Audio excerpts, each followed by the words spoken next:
I'm Carol Lee Espy. And I'm Chris Moore. Welcome to On Cue. Tonight, local playwrights watch their plays come to life. Tonight, we'll tell you who is helping local writers get their plays seen and staged, maybe even yours. We'll also check in with On Cue correspondent Michael Bartley to find out what he's working on this week. He's always got something interesting, and it's usually up his sleeve. Yeah, if you get past the tissues. But first, let's go to On Cue co-host Stacy Smith, who is with tonight's One On Cue guest. Stacy? Thank you, Carol. His name is Rich Engler, a name you have no doubt heard over the years, and now you can put a face with that name.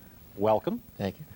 You are said to be one of the most powerful, if not the most powerful man in town when it comes to booking top acts here in Pittsburgh. You are one half of DeCesar Engler production company, which I understand now is under part of SFX Entertainment. Correct. And we're going to get talking about that a little bit, but SFX is the world's largest promoter of live entertainment. Right. So we're going to talk about that in just a moment. But first, let us find out a little bit more about you, how you got started in this business, because when you're on the outside, you're looking in, you're seeing all these marvelous groups and acts come through. It sounds like it's got to be very, very glamorous. In fact, as our producers remember, booking concerts back in the mid-'70s. Exactly. Well, I got started back in the 60s.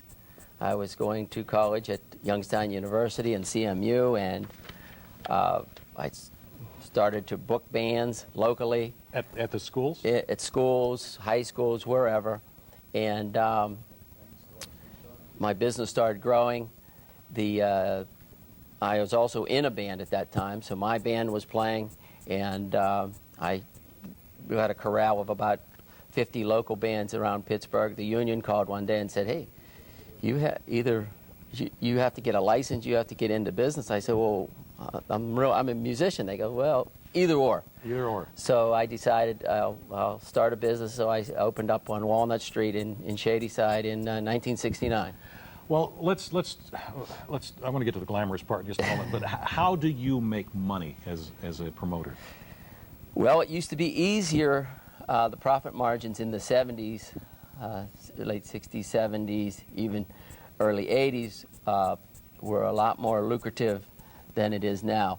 The profits on our shows as a promoter, per se, net, like 3%. All right, let's take this for an example.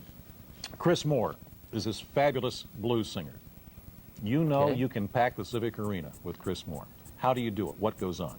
Well, first of all, we research. You already stated that we know that we can pack the Civic Arena. We never really know that. We have a feeling. We do a research, and he's packing them in everywhere else. We have a great staff at DeCesar Engler and SFX. We go out, we get a feel. We then find when the artist is going to be touring, when the Mellon Arena is available. I negotiate a deal. That's what I do. I think best. I'm a deal maker. So now you're negotiating both with Mellon Arena and with Chris Moore's people? Correct. Okay. Correct. So once those two deals come together. So with Mellon Arena, you're trying to get it for the lowest price you can, and you're also trying to get him for the best price to keep the ticket prices down. We're very ticket price sensitive, where we try to pass on the best prices, but most of the time ticket prices are dictated by the artist guarantee. So therefore, the prices can keep going up. Now that comes into part of it too then. Chris Moore, since he's so hot right now, he can demand a certain amount of money. He's not going to work for anything less than that. That's correct. There's some movement in that price, in negotiation, and the percentage. Bands used to get a guarantee, where if I want $100,000 or $50,000, they made their $50,000 or $100,000, whatever was left after paying all the expenses. Sometimes a promoter could keep. No more. It's a guarantee versus a percentage. The percentages now are up to 95%, whichever is greater, their guarantee or the percentage after expenses. So you can see the profits are dwindling on our side and the escalating on the artist side, and there's no downside on the loss, but a ceiling on the make. They're going to walk. The performer's going to walk away no matter what with a guarantee. And if your expenses run too high, you can take that, though, off the percentage, though. Is that right? That's correct, but it has to do enough business to get up into the percentage. Right. Okay. And yeah. If you to don't break make enough even. to pay him, then you're out the money. That's correct. And you also have to pay Melanarina or wherever else it is. Quick learner. Yeah, I'm a quick learner, right. Well, I'm hoping someday that Well, you learn really fast when you start losing money. When you start losing. Yeah, right. Have you lost money? Oh, yeah. That's it would be great if that didn't exist. I've had some catastrophic losses. One big one at Three River Stadium a while back, several years ago in the 80s, a show that was... Who was it?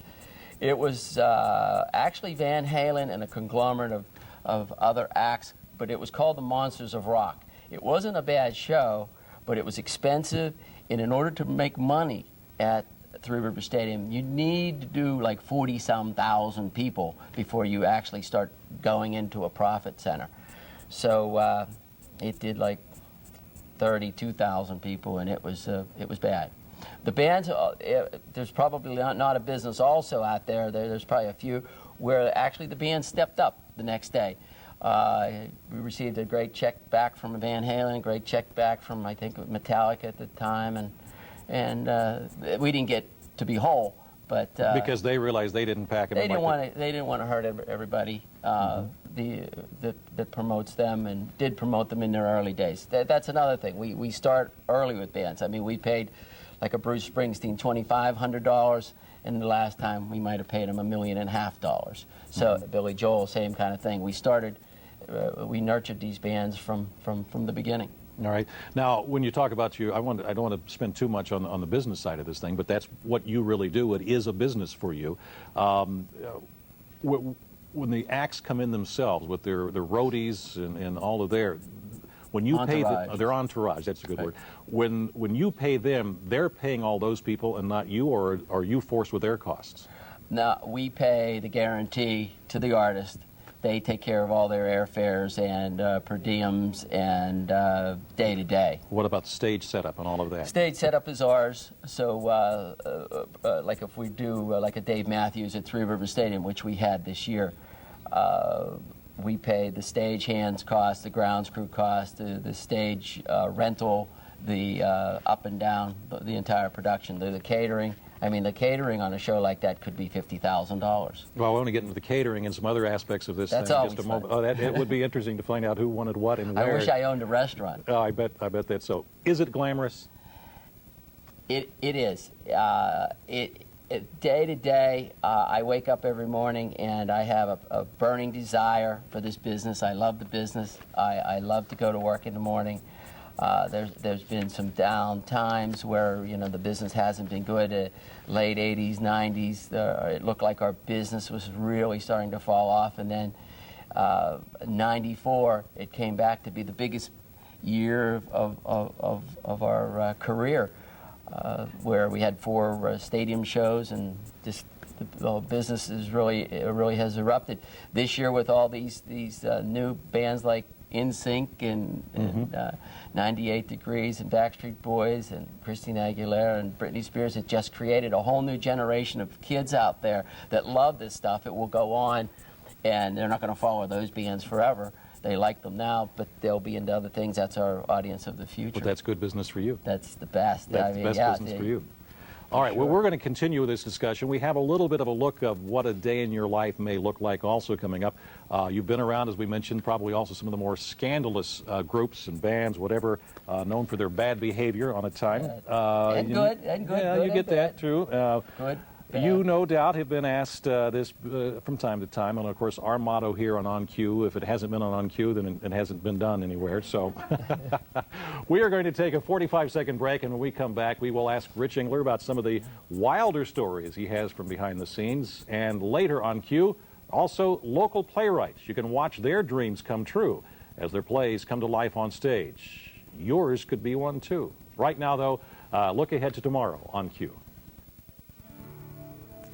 We have a story about cable TV tomorrow. Do you have AT&T cable? Do you get HBO? Well, if you said yes, chances are you got something in the mail recently telling you you're going to have to get a converter box and it's going to cost you. Is it just business or is it a marketing ploy? On Q correspondent Michael Bartley gets to the bottom tomorrow. Well, are you looking for a pet? Look no further than On Q tomorrow. We'll tell you how and where to find the right pet, and we'll even feature a couple of them that you can adopt tomorrow. And tomorrow's Tuesday night performance features the Pittsburgh Dance Alloy. We look at things differently here on Q, and so can you. Tomorrow night at 7:30.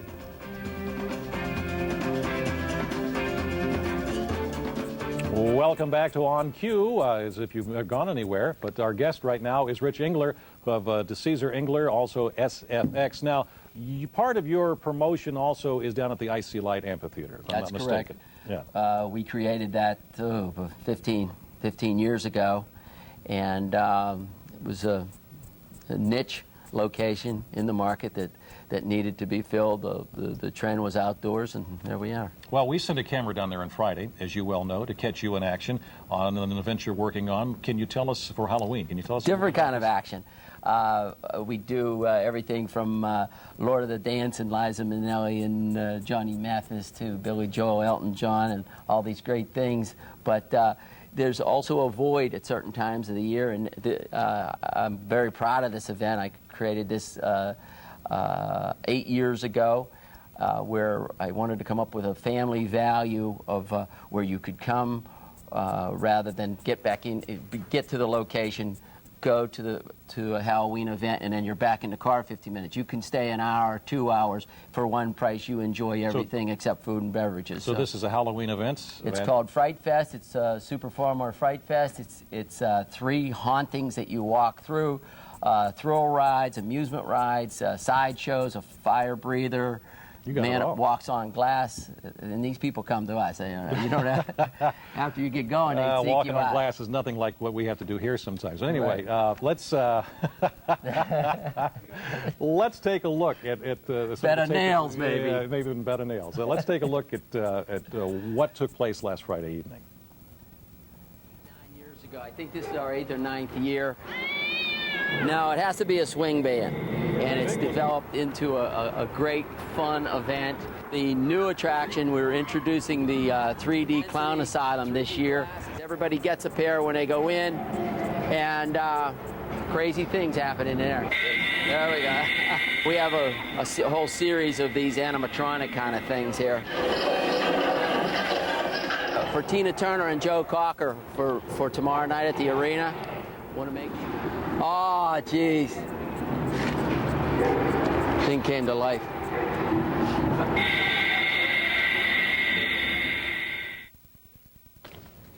There we go. There we are. That was it. It's very interesting. That's a scary thing. By the way, it is very scary. We take pride in it to be scary, although it's a family event, little wee kids, you might have to hold them. Yeah. It's a little... It looks like a lot of fun, though. It is. It's a ton of fun. All right, speaking of fun, I wanted to talk a little bit about some of the groups that you've booked in the past. You've had some wild ones come in, some people with some bad images sometimes, from Led Zeppelin, whoever.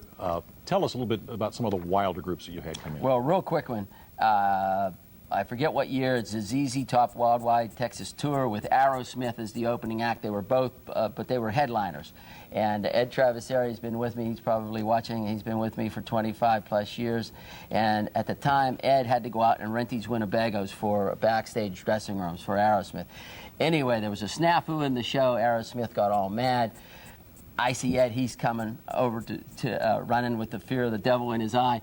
And he goes, Rich, you got to come back and see this thing. Aerosmith, in their drug-crazed days, I guess they were upset with something that happened backstage. They got the wrong color towel or something like that. They wanted blue towels. They got a light blue instead of dark blue. Anyway, they threw mustard and ketchup, the condiments, through the windshields of these Winnebagos that Ed had rented from nice families out there at the time. It was a true nightmare. And they swore that they'd never work for us again and vice versa, but they're better, and they've been back and several times at the arena, and they're one of our favorites. I mean, unfortunately, does this sort of thing happen, though, that groups or acts will demand certain things backstage? Is that a common practice? It's a common practice. For example, you'd get a one-page contract but maybe 26 pages of a rider that tells you what time breakfast, lunch, and dinner, and how many stagehands, how many limos, what color limos, what color, or what kind of magazines, what kind of this and that. I mean, and you have to comply with all of that. You know what? We used to fight it a long time ago, but the best thing is to just go for it and do it, and whatever it is, and just hope everything works out. Does that come out of your money to provide all If that? it goes into percentage on most of those shows, they pay anywhere from 80 to 95%, whichever what the percentage is. We only have about a minute or so left here. SFX. Tell me a little bit about that. You've joined with them. It's the world's largest promoter. We were bought about a year and a half ago after 25 years as the Caesar Engler. They're the largest producer of live entertainment in the world, as we mentioned. They just merged with Clear Channel. I think with that merger, it's about a $36 billion company. It's a huge, different, everyday occurrence now. There's a lot of reporting, a lot of reports, very anal on accounting, but it's still fun, and a big war chest of cash that we're trying to put into this market. Which will help you to get some other groups I can't give any ideas away of certain things over the next couple of years. You're going to see some real nice things happen in this city. In 15 seconds, can you tell me who's coming up? Fright Fest starts this Thursday again and all the way through. Going on sale this Saturday, Bon Jovi.